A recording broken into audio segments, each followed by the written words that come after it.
And clearly, we have now moved into what's traditionally considered the history section. The history section of the Old Testament, beginning with Joshua. Now, of course, the first 5 books include history too. They record history, but they're called the Pentateuch, or the Law of Moses section of the Old Testament. But this is a continuation of that history, and more specifically, the Jewish collection would call this the former prophets, as opposed to the latter prophets. So the former prophets would begin at Joshua and run up through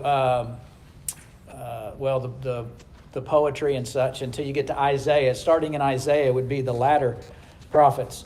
But nonetheless, the book of Joshua, and Joshua is the successor of Moses. That's your first line on your outline. So Moses dies. Joshua takes over the leadership of the nation as Moses' successor. And he's going to guide Israel into the promised land. So God is going to prepare Joshua to do this very thing. We can go ahead and read this because it seems like you have to get started here in the book. So Joshua chapter 1 says, after the death of Moses, the servant of the Lord, it came to pass that the Lord spoke to Joshua, who is the son of Nun, Moses' assistant. So God says, beginning in verse 2, Moses, my servant, is now dead. Therefore arise and go over this Jordan, you and all this people, to the land which I am giving to them, the children of Israel. Every place the sole of your foot will tread upon, I have given you, as I said to Moses. So there's no exception as far as the territory. Once you go over the Jordan River, all of the land is yours. He'll delineate more specifically later, but it's that land that we talked about in the sermon this morning where Abraham departed Ur of the Chaldees and went here. Though he didn't own any of it, now those promises are coming to fruition. Verse 4 says, from the wilderness of this Lebanon as far as the great river, the river Euphrates, all the land of the Hittites to the great sea, that would be the Mediterranean Sea there, toward the going down of the sun, shall be your territory. And by the way, on your chart, you can see that I have a map that's printed on that second page. So that is a map that kind of delineates that border that we just read about. And those different colors on that chart is the tribal territories that is delineated in this book of Joshua. Verse 5 says, no man shall be able to stand before you all the days of your life, because as I was with Moses, so I will be with you. I will not leave you nor forsake you. So be strong and of good courage, because to this people you will divide as an inheritance the land which I swore to their fathers to give them. Only you must be strong and very courageous, so that you may observe to do all according to all the law which Moses my servant commanded you. Do not turn from it to the right hand or to the left, so that you may prosper wherever you go. That is, this book of the law shall not depart from your mouth, but you shall meditate in it day and night, that you may observe to do according to all that is written in it. For then you will make your way prosperous, and then you will have good success. Because it is I who have commanded you. Be strong and of good courage. Do not be afraid, nor be dismayed, for the Lord your God is with you wherever you shall go. So there's the commission. Moses' successor. Underneath that, number 1 says, Moses provided deliverance. That would be deliverance from Egypt into the wilderness and brought them right to the brink of the promised land. But Joshua now will provide them victory as their leader. It is one thing to be redeemed from Egypt, and that's typified in the New Testament in some places as if like Christians who are redeemed from the world. We can exit the world into the Christian faith, but that doesn't mean the journey is over. In fact, the journey's just begun. You want to learn obedience. You want to learn God's will and stay with His laws and do not depart from them to the left hand, to the right, so that you might prosper. And so it is one thing to be redeemed from the world, but it's quite another to be victorious over the world. And that's what Joshua's book will apply for us. Just because God has delivered you from sin doesn't mean your battle is done. And in fact, it means it's really just begun. So you go in and you be victorious over the temptations of the world. Joshua teaches us that faith is the victory that overcomes the world. Now, I have provided an outline here that also shows how to look at the chart. As the colored bubbles at the chart, on the chart, show the main division. So I have red bubbles on the left part, and then you have green and then blue, 3 blue bubbles at the end of the chart.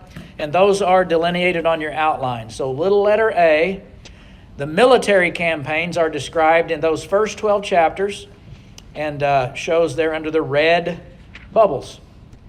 And they can be subdivided even further into the first 8 chapters is what can be called the central campaign. What do I mean by central? The central part of the land. So if you look and you see the Dead Sea on the chart, on the map, and then, of course, if you look up farther way up north, you have a smaller sea. That's the Sea of Gennesaret, or the Sea of Galilee, as we know it in the New Testament. But in between there is the River Jordan. So the Jordan River connects that small sea at the top to the larger Dead Sea at the bottom, and the children of Israel are camped right on the east side of that river, about to go in to the promised land. And the central campaign, chapters 1 through 8, would be the middle of that. It's kind of like a divide and conquer, isn't it? So if you think about the land there, well, if they can start defeating those city-states there in the middle, it's going to prevent all of the nation states from coming together and forming an alliance. So that was kind of it would seem that's kind of the strategy. And if you'll notice on the chart, number 1, 2, that'd be the first 2 chapters. I have Joshua is commissioned. We just read that. And then spies are sent. We haven't read that, but that's in chapter 1, where they go into Jericho. Then that's where they visit with Rahab, the harlot, the innkeeper. And she's promised safety because she, of course, pledges allegiance to the military of Israel and places her faith in the God of the Jews, the God of the Hebrews. And so that she's spared. Chapters 3 and 4, if you look underneath that bubble, it says crossing the Jordan. So did you know there's another miraculous parting of the waters? So the Jordan River was parted, so Joshua and the leaders there could go over and build the altar, the 12 stones at Gilgal. But then chapter 5 is that final preparation on the other side of the Jordan, just about to go to Jericho. So circumcision and the Passover is reinstituted, and so forth. Now you see there's a sword there, kind of has a color background on it. Joshua meets, you see it on the chart, meets who? So it's spelt going up the chart. Joshua meets the commander of Yahweh's army. This is one of those pre-incarnate manifestations of Jesus, I believe. I don't know of any serious scholar who has any argument against that, because this is not just an angel. He's the angel of the Lord, and he speaks with the authority of God. So it is Jesus appearing to Joshua, promising that God is giving the victory, and he's asking Joshua, or Joshua's basically asking him, whose side are you on? Do you remember? And the commander says, well, I'm on the side of the Lord. I'm on the right side. So the real question is, whose side are you on? So Joshua had to determine to view it that way. It's not me and my army that's going in here. It's the Lord's army is going in here. Now, do I want to submit to his will and obey him in everything that he says so that he will give the victory? Because he's the one who's given the victory, not us. Do you remember that first great test in chapter 6? Going into Jericho? I want you to march around the city. I want you to march around the city with the soldiers 1 time per day until the 7th day, and then march around it 7 times, and I will miraculously bring the walls down and give you the city. So they just had to obey, and that's what chapter 6 records for us, remember? And it was a miraculous deliverance of the city of Jericho. And of course, Rahab was spared, and she became part of the genealogy of Jesus. I mean, all of this is recorded in these chapters. And then you have the sin, where they're learning it the hard way. You got to do things the Lord's way. If he devotes something to destruction, you need to destroy it. Don't steal it. Don't take it for yourself, because this is not your victory, it's the Lord's.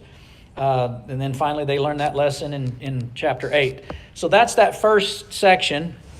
Chapter 10 is the southern campaign after a treaty with the Gibeonites. We just don't have time to get into a lot of these details. But you're seeing how the chart unfolds, right?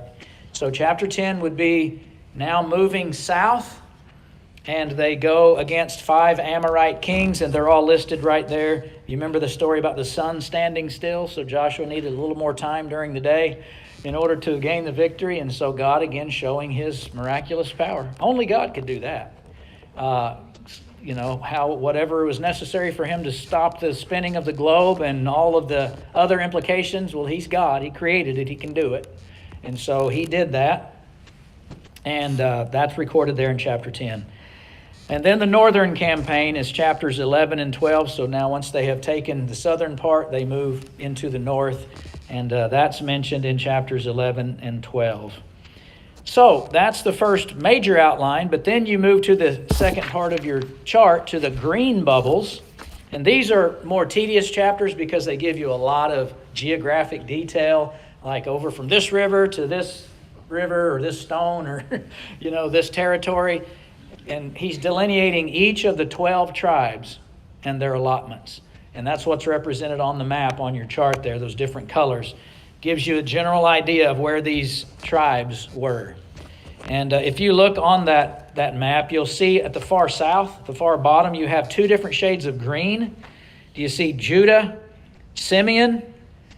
And then there is, where's Benjamin? I can't hardly, my glasses are not. Is Benjamin actually on there, or am I not seeing it?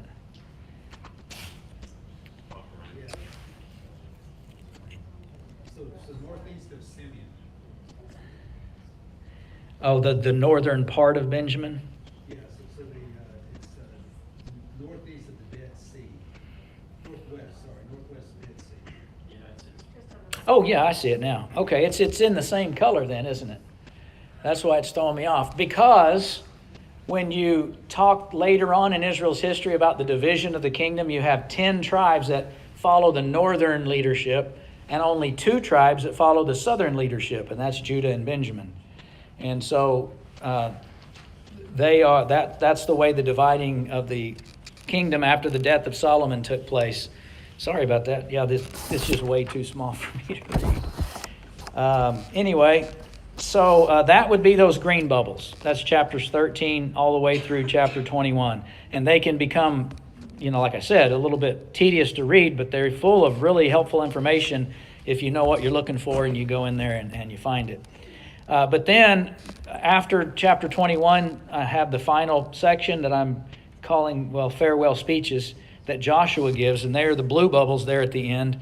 So chapter 22, if you have an earlier printout that I made, it says adios to 2.5 tribes. They said goodbye. No, that's not what I meant to write there. That's a spell check, autocorrect problem. It should say an address to the 2.5 tribes on the other side of the Jordan. That's what's meant by Transjordan. So as you can see, the 2.5 that's on the map there, the Manasseh, half tribe of Manasseh, Gad, and Reuben. And so Joshua commends them for standing with their brethren and blesses them and such. And as it says there's a misunderstood altar that's built. So that's an interesting lesson in and of itself. But then you have the last 2 chapters that we're probably most familiar with. One's an address to the leadership of the nation primarily, and then chapter 24 is an address to the nation and what we could call a renewal, really, a re-ratification maybe of the covenant that Joshua gave in Shechem. So we'll read a little bit from those in a moment. So if nothing else, the chart is maybe handy for you to have if you're going to read through Joshua on your own sometime and want to study that book, because it does contain some of those details. But now I have the practical significance. What is this supposed to mean for you and me as far as taking important spiritual truths? I have here some verses to read, chapter 11 and verse 23 of Joshua. And this is in the section about the land allotments. And so God is actually fulfilling his promises to Abraham, Isaac, and Jacob at this time. It's literally taking place in these chapters. So at the end of chapter 11, in verse 23, it says, "So Joshua took the whole land according to all that the Lord had said to Moses. And Joshua gave it as an inheritance to Israel, according to their divisions by their tribes. Then the land rested from war." So this is pretty sweeping terms. This is not uncommon to read oftentimes in Kings, ancient Kings Chronicles, where he uses language that's very definitive and sometimes hyperbolic. Well, you'll see why I say that here in a moment. But it is trying to say, okay, this is what God promised to Abraham, Isaac, and Jacob, and reiterated to Moses, and then Moses promised it to Israel in the wilderness. And now it's being fulfilled. God gave them. And so gave them this land. So Joshua took the whole land. Now, if you just go to chapter 13, verse 1. Now Joshua was old, advanced in years, and the Lord said to him, "You are old, advanced in years, and there remains very much land yet to be possessed." And this seems like a contradiction, but it's something that I think teaches an important spiritual application for our purposes. And we already hinted at it in the sense that there's a difference in being delivered from the world and being victorious over the world. And that's what I think is going on here. I say at letter C that this is a tension. There's a tension between these two verses that I think holds an important biblical truth. Number one, God is faithful to his promises, as seen in graciously giving the promised land to them. And yet God's people must struggle living by faith to take hold of our possessions. So I think the best way to understand this, at least the historical reality that took place, is that they did come in and take control of the land. They had infiltrated, they had run out most of the inhabitants, taken over most of the military strongholds, which is what most of these cities were. They weren't like cities we think of where you have a post office in the middle and, and a supermarket. They were probably military strongholds because that was just the way the ancient Near East was at that time. And so when they go to take cities, they would take over the military might of the area and the king and whatnot, but most of the people would do their daily living out in the countryside. And so they had taken control of all of these military installations, and but there were still a few that they hadn't taken. So when it says God gave them all the land, that's true in that sense that I just explained. They are in there now, and they have the majority of the control. But God then says, there's still things for you to do. Don't give up. Don't stop. Don't fall short of the ultimate promise because of the ultimate possession, because I can still give it to you, but you got to go do it. Did they? Well, it depends. You probably have to explain, wouldn't you? Because what happens when you open the book of Judges that we'll look at next week, Lord willing? It's those very places that Israel either was too tired or refused, or they just maybe hadn't gotten around to it yet, procrastinated or whatnot, that they did not attack, that were the thorns in their sides for the next several hundred years. People like the Philistines, right? Who were some of the people that they fought in the book of Judges? The Midianites, Eglon, those kings that you read about. It's because God's people fell short of their own full personal obedience. Now, God fulfilled the promise of giving them the land. That's where their home was now, permanently. But they're not living up to their privileges. Does that make sense? So that's easy to apply, isn't it? You may be a Christian this morning, but you just limp through life because you're just not really as zealous, not really as militant against evil and sin as you should be, as God wants you to be. And God's saying, listen, if you would just obey and go out and work hard, can you imagine the kind of blessings that I would give you? But you're just going to sit there and feed off of milk and eat off the floor because you're not doing what you could and should do. I mean, that's all of us to an extent, isn't it? But that's why we're here, to try to say, now let's get serious about it. Let's do better and take God at His word, because He's already shown He can defeat our enemies. He's already defeated, our past. But it's up to you to get serious about it. It's up to me to get serious about it, even more so, right? There's no limit to the growth that we can experience in this life. But there yet remains very much land to be possessed. And so go get it. And so that's the application letter D. The way to enjoy the victory that God does give us in Christ is to live by faith. That's the way I'm putting it, just from certain verses like in the New Testament, 2 Corinthians 5 and verse 7. We walk by faith and not by sight. Whenever we studied the book of Joshua, Judges, and Ruth on our Sunday mornings a year or so ago, we were making that point that God said, okay, you go in and you fight. And if you go in trusting in me and doing your best, guess what? I'll land your punches for you.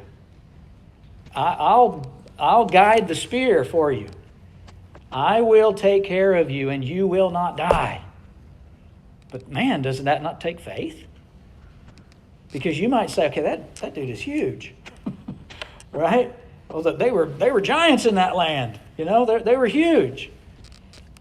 But Joshua's saying, okay, but God says, okay, pick up your spear, pick up your sword, and run at that guy. Run at that guy and do your best to take his head off. Do your best to do whatever you can to kill. And don't worry, God's not going to let you die. In fact, He's going to die because God said so. So the only thing that remains now is, do you believe that? And are you willing to get in the wheelbarrow? So, but it does bring home that, wow, that wouldn't die. What would I do in that situation? Because that would be a bit scary. Well, that's what God is saying. Do you trust me or not? And that is the way to enjoy the victory that God gives. And so you apply that concept to everything we do in life, right? To the way that we make our decisions on a daily basis, the way we approach our work. There can be things that are scary. Well, hey, if I have trust in God and I say, hey, I may make some mistakes as I do my best at my work. I don't care. I know that God wants me to do whatever I do with my hands with all my might, because that's how I get better. Hey, if I make a mistake, well, we'll see what God does with it. If I get fired, well, that's what God did with it. I'm not going to stop doing my best. I'm not going to stop, but I'm going to trust Him. And that's the question. And it's with everything you do. Whatever your hand finds to do, do it with all of your might to the Lord. And so I kind of juxtapose these two ideas of God being faithful to His promises and yet demanding that we apply His truth in our lives with these two verses that are there on your handout. We already read the first one, right? Joshua 1, 2 through 9, where he says, go into the land, I'm giving it to you. Don't depart from the word of God, and you'll be successful wherever you go. But then it's contrasted with one of the last verses of the book, Joshua 24:15. This is one we may have on a plaque at our house or something. Choose for yourselves this day who you will serve. Whether it's some other God that's available in the world, Whether you're still nostalgic and want to live the way you used to live, it's a choice that's yours. But Joshua says, me and my house will serve the Lord, Yahweh. And so that's the tension that exists in our own lives. We trust God. We know God is faithful. He can do anything he wants to do. But the tension now is, okay, but am I willing to put my skin in the game? Am I willing to stand on it? Get in the wheelbarrow, if I haven't worn that out yet. Am I willing to do that? Some of you going, yeah, you've worn it out. Let's move on to something else. Anyway, so that of course is one of the things I think is the New Testament application. And by the way, how often do you read of Joshua in the New Testament? Mainly in the book of Hebrews, isn't it? I say mainly. I'm trying to think, is there other places? I know there's got to be.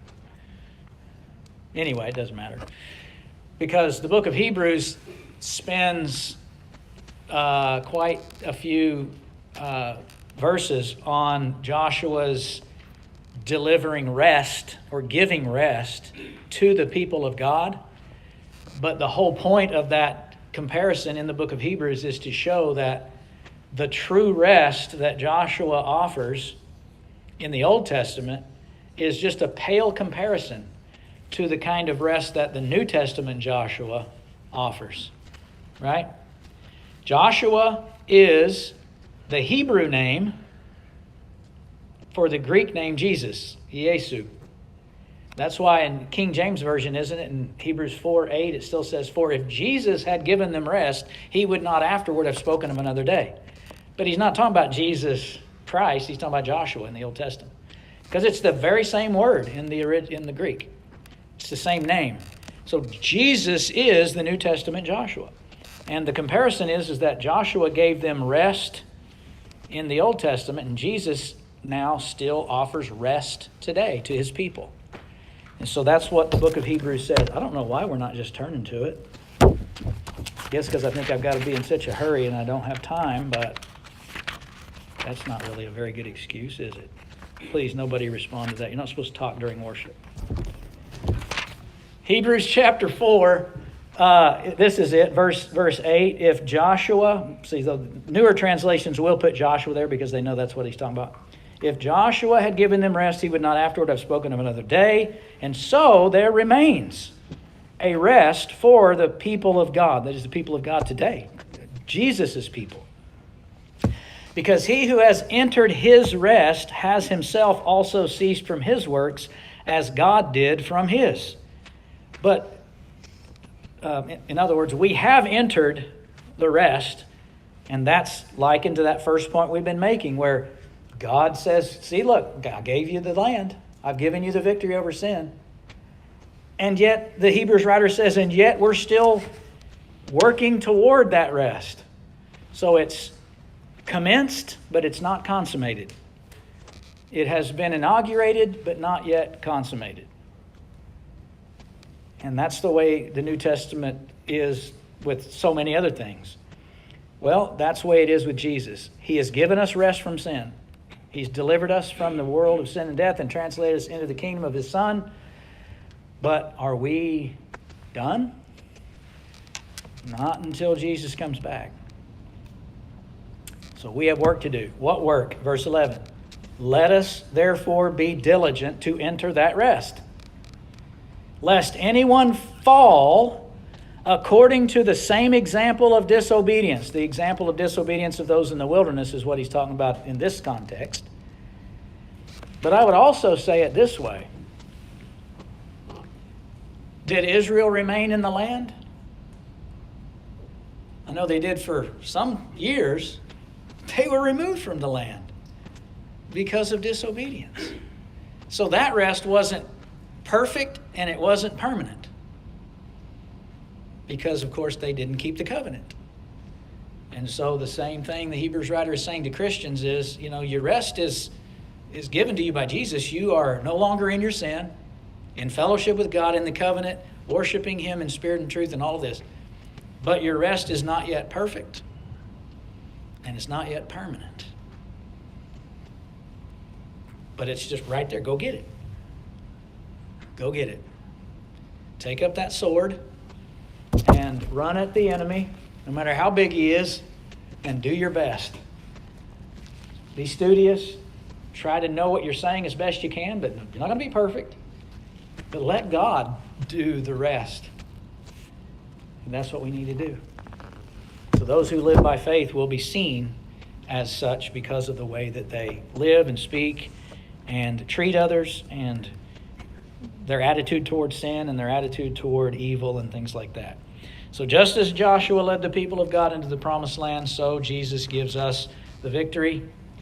And Jesus is the one who was the commander of the Lord's army in Joshua's day, we just talked about.